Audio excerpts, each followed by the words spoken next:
Live on DSTV, Channel 421, GoTV 125, all social media platforms and around the world on myjoyonline.com. Coming up this evening, the Electoral Commission to rerun parliamentary election in one polling station in Dome-Kwabenya to determine final outcome after another failed attempt to complete the collation process. 669, meaning that if you give that number to the second person, he will overtake the first person. So it means that you have to go and rerun election at that polling station. So that's the decision. We have details including reaction from both parties. Also, CDD questions the Electoral Commission's capacity to declare events that occasioned the recollation of parliamentary results for 9 disputed constituencies as an illegality. I think that there is an issue as to whether the EC has capacity to declare illegality. Is that something within the capacity of the EC to declare that there is an illegality? And major universities concerned about postponing of admissions and reopening for level 100 students due to delays in the release of WASSCE result. And JoyNews, we are your home of independent, fearless and credible journalism. Thank you so much for choosing us.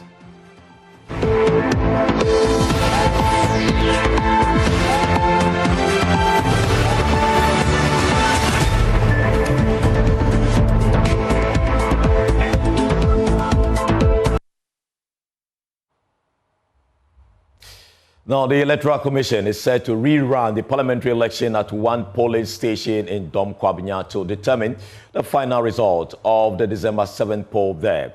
The outcome of elections at Abokobi Women Development Center 2 polling station has come under contention as the EC indicated that the results were entered on an EC training sheet instead of the designated parliamentary results summary sheet. The situation has led to another suspension of the collation process at the Greater Accra Regional Collation Center. My colleague James Aveji has the rest of the story. The Electoral Commission has yet again suspended the declaration of the final results for Dome-Kwabenya. Now, this is as a result of the Commission and the political parties not being able to take a decision on one outstanding polling station after collating 2 out of the 3 outstanding that were supposed to be looked at. Let's go back to the start of the process where there was disagreement and chaos among the parties as to the exact number of polling stations to be considered.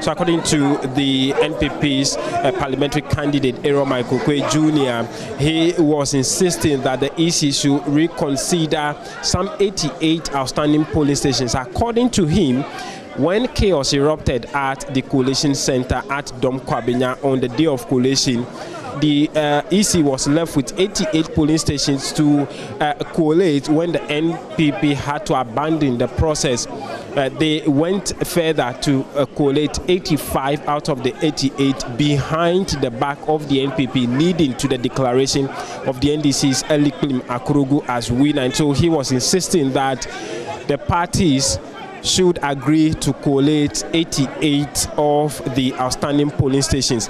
This is the position of the NDC to his suggestion. I said they choose to read different laws when it suits them. Regulation 48 of CI 127 says that the absence of a party agent or a candidate does not invalidate an action taken by the Electoral Commission. Let's go and read. They are confused. After the long battle and some sort of conclave between the NDC, the NPP and the EC, they have agreed to go ahead with the 3 polling stations. But one of the polling stations still has a challenge, so it was agreed that it will be stepped aside and 2 of them which had no issues be recollated. And so at the end of the recollation process, the NPP's Michael Kwe Jr. had some 50,000 50,567 votes, with the NDC's Eliklim Akurugu getting some 50,732 votes, with a vote difference of 165. It was agreed that if they add the total voting population of the outstanding third polling station, which is some 669 registered voters, to the result of the second candidate, it would alter the final result. Deputy Commissioner in charge of training at the EC, Dr. Sribo Kwaku, said the elections at the particular polling station in question at Baka V Women Development Center 2 must be rerun for a final determination of the results. 669, meaning that if you give that number to the second person, he will overtake the first person. So it means that you have to go and rerun election at that polling station. So that's the decision. So we are sending our report to the commission. Then the commission will take a decision on when it should be done. But you are sure that it will be done before they are inaugurated. Yes. Here's a reaction of both the NDC and the NPP to the position of the EC. The decision from the commission is that there's going to be a rerun in that polling station, and that's what we are going to do. Are we going to see active campaigning from the NDC? Everybody who is supposed to be on the register, the New Patriotic Party is going to reach out to them. No, I'm saying we have won the election. So that means I'm not going to campaign back at the Baka V station? Campaign, you are talking, I say we have won the election, you are talking. The document will show. Let's come back. We are coming back with it. We'll go and sit down, do the arithmetic for them. We wait on the EC to fix a particular date for this rerun for a final declaration of who the MP elect for Dome-Kwabenya will be. From the EC Coalition Center here in Accra, my name is James Savage reporting for Joy News. Now, the Center for Democratic Development, CDD, is raising questions over the Electoral Commission's capacity to declare events that occasioned the recollation of parliamentary results for 9 disputed constituencies as an illegality. Deputy Commissioner in charge of Corporate Services at the EC, Dr. Bosman Asari, at a media briefing on Tuesday, defended its decision, citing some historical recollation antecedent to back the Commission's actions. It has been stated by some people that the recollation the Commission is doing is illegal. This is because the CI says after declaration you cannot recollate. We wish to state that this is false. It is important to note that the Commission cannot uphold an illegality. What happened at the collation centers where the collations were done without all the polling station results and where people were held to the gun and knives cannot be legal, and the Commission will not uphold this. It is important to know that this is not the first time this has happened. It has happened before, and where the CIs are specific that you cannot recollect after declarations. We want to state that those declarations should follow due processes. Declarations that we do not recollect are those that follow due process. The current ones are an illegality and they cannot be upheld by the Commission. The following are examples of recollations that took place after disruptions of the collations or declarations at the Electoral Commission under the leadership of our former chairman, Dr. Kwadwo Afarijan, in 2004. In Zabzugu Tatale, during the collation of the parliamentary election results, a mob attacked the collation center, destroyed all materials in sight, especially the statement of poll and declaration sheets, that's the pink sheets. In the attack, the DEO was beaten up and hospitalized at the government hospital. On the 24th of December 2004, the Dr. Kwadwo Afarijan-led Electoral Commission invited the parliamentary candidates of the MPP and the NDC to tender in copies of their statement of poll and declaration of result sheets, that's the pink sheet, for the collation process to be completed at the regional office in Tamale. The declaration subsequently took place in Tamale, the regional capital, instead of the constituency. Now, speaking on News 5, former Tamale Central MP Inusa Fuseni has accused the Electoral Commission of creating a constitutional crisis in Ghana through its handling of disputed parliamentary election results. The private legal practitioner expressed concern over the EC's decision to comply with a High Court order for the recollation of results for 9 constituencies, describing it as both unnecessary and procedurally flawed. He stated that the EC's actions have exacerbated tensions and undermined the legal framework that governs electoral disputes. Issue has not been resolved. It could not have been resolved. Now, because if you look at the electoral laws of this country, it seems the Electoral Commission has led us into a situation where we are now struggling as a country to extricate ourselves. Now, if you look at CI 127, and I've read your comment, it appears to me that there ought not to have been any rush at all into recollating the results of the disputed constituencies. Because the law, the CI, which is a CI of the Electoral Commission, clearly details steps that an aggrieved candidate in an election must take and how his rights accrues. That is after the results of the election in that particular constituency has been gazetted.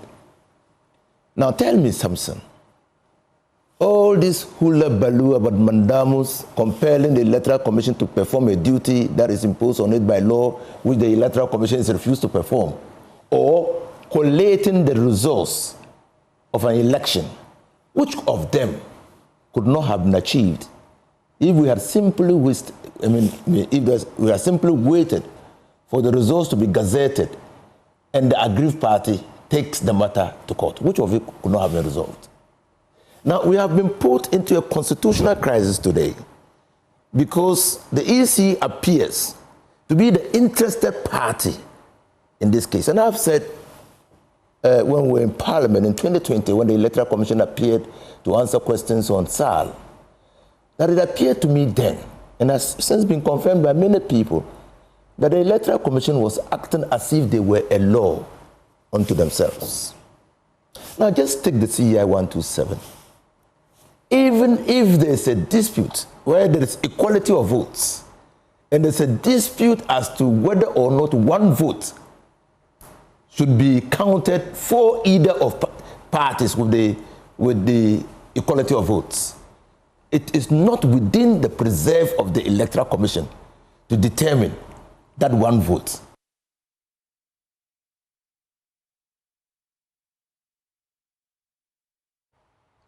Well, private legal practitioner Oliver Baka V has expressed concern over the Electoral Commission's approach to managing dispute from the 2024 parliamentary elections.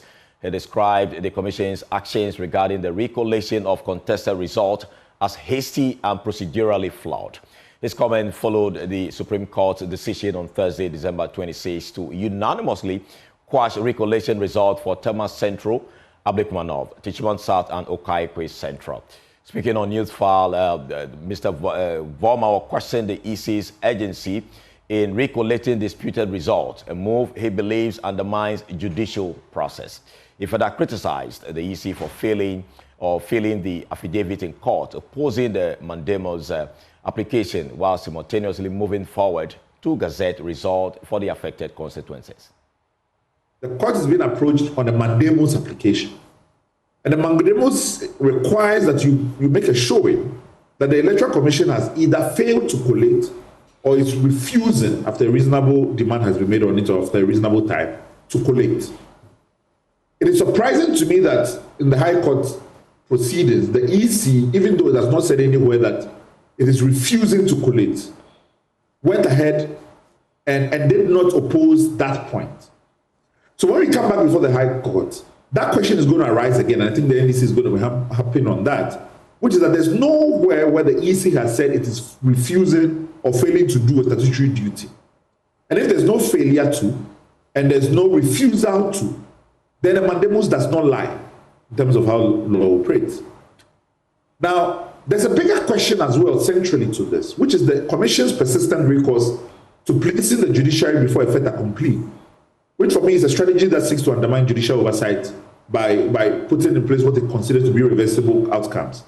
And I'm speaking here, one, When it was a state of execution, it went ahead to collate those results. And the last week we talked about, we don't understand the rush. A rush which is not only just a rush, but is also offense law and procedure, which is that you cannot disrespect the courts when it's a pending application to stay. You can't take any actions. Secondly, and as you have pointed out in the beginning, the fact that the EC participated in the process, filed an affidavit in opposition, and yet went ahead to gazette those results. Again, another attempt to place the court before a fait accompli. This series of actions, for me, is something that we need to look at.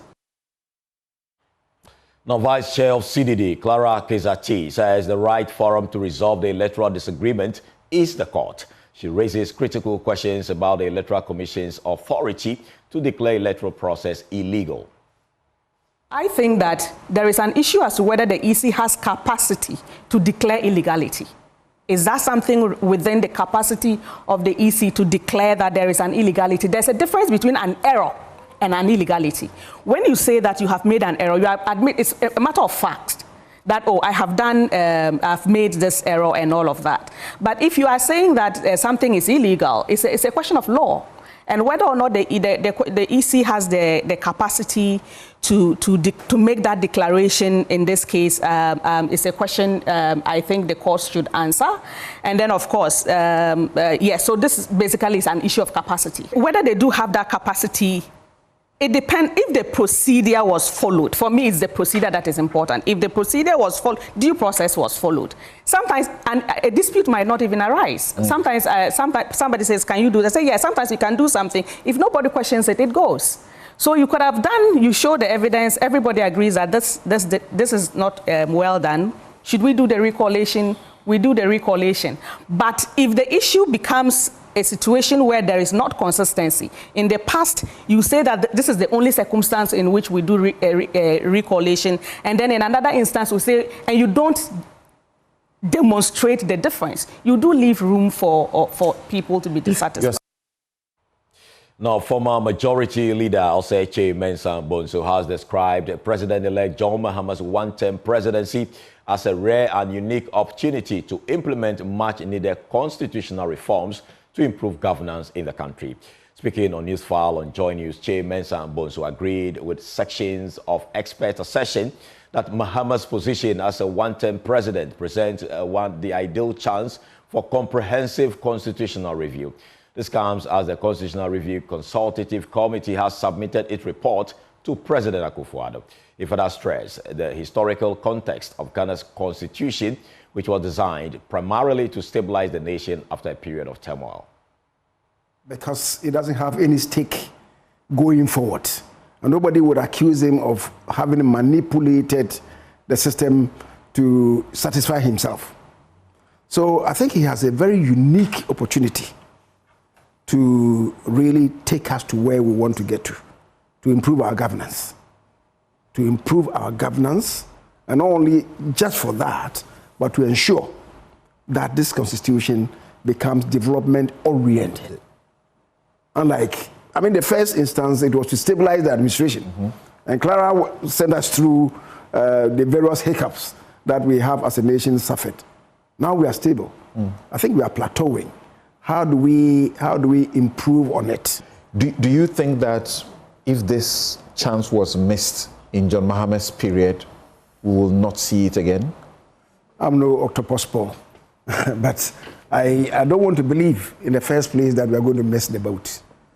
I think there's a lot of goodwill, and John cannot afford to miss the occasion, which is why I'm in alignment with what Baka V has said, that they want to keep the issues on the front burner. I would want to plead, though, that the first 3 months, he is talking about January, but the first 3 months, the president will have to put in place his cabinet. And Parliament, there's not much time. Parliament then will have to work on approving the ministers and so on and so forth. And then the budget will have to be fashioned for the country. So that the first 3 months will be a difficult terrain, a difficult period. But after that, maybe April, May, June, if he wants to do it, I'll really align with it.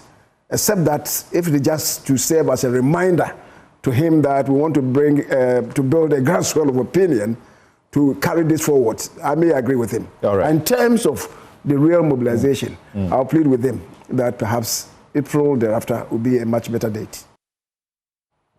You're still watching JoyNews Prime with me, Carlos Caloni. We'll take a short break. We'll return with more. Please stay.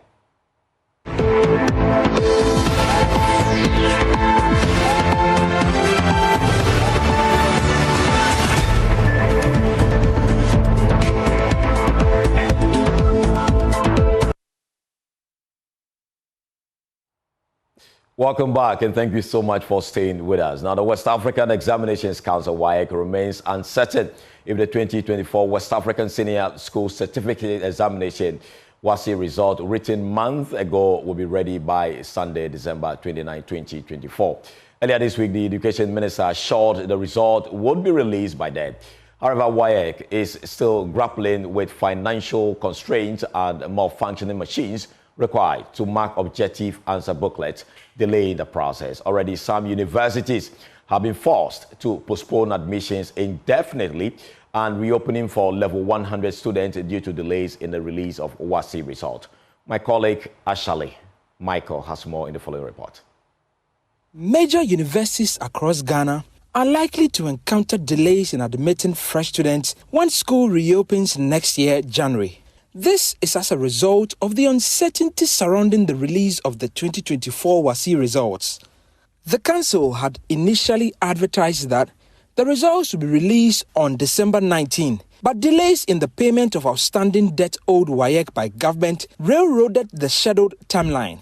Now, WAEC is struggling to complete the marking process, leaving the results in limbo. The University of Cape Coast, initially scheduled freshmen to report in October, has now pushed it to November 23, 2024. Those dates have since passed with no clear timeline for admissions. At the University of Professional Studies, admission and registration of courses should have happened on 16 December 2024, but that has been impacted as well.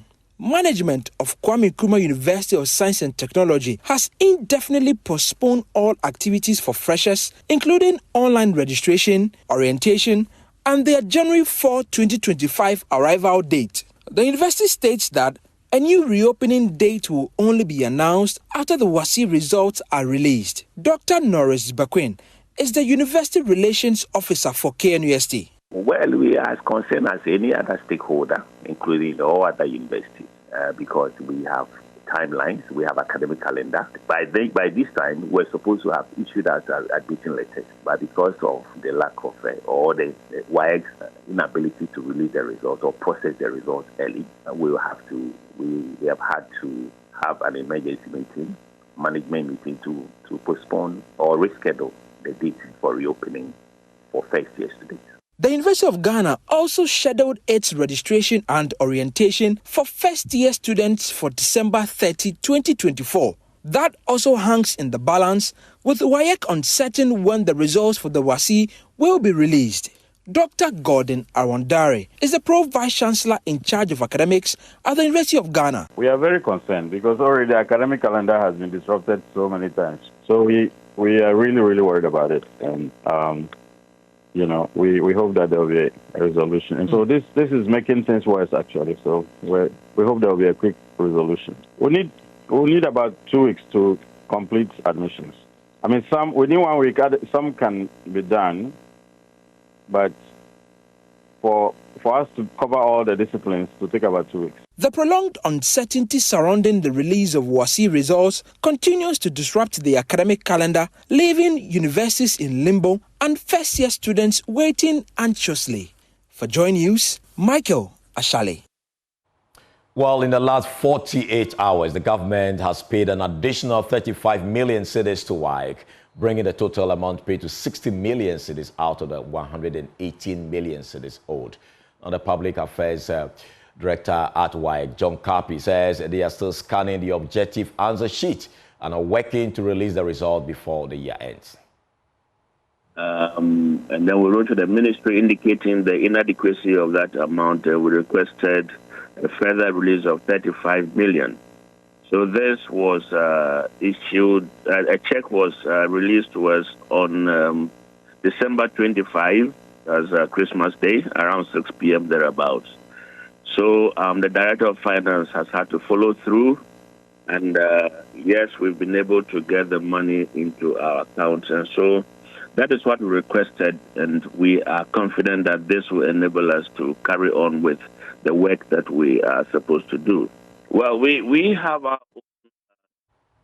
Now, away from that story, a truck carrying tomatoes from Burkina Faso to Nkoko has been involved in an accident near the KNUST police station in Kumasi.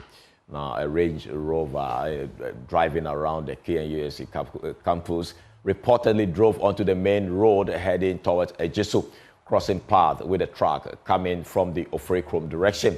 The truck, with registration number AS9903-15, collided with the Range Rover and then crashed into a ditch just past the traffic light near the police station. According to traders at the scene, 6 people, including 3 women who were on board the vehicle, sustained various injuries and are receiving hospital treatment.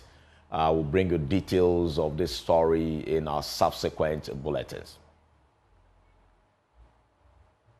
Well, that's all here for Joy News Prime. You can log on to myjoyonline.com for more stories. My name is Carlos Caloni. Thank you so much for watching. Have a great weekend.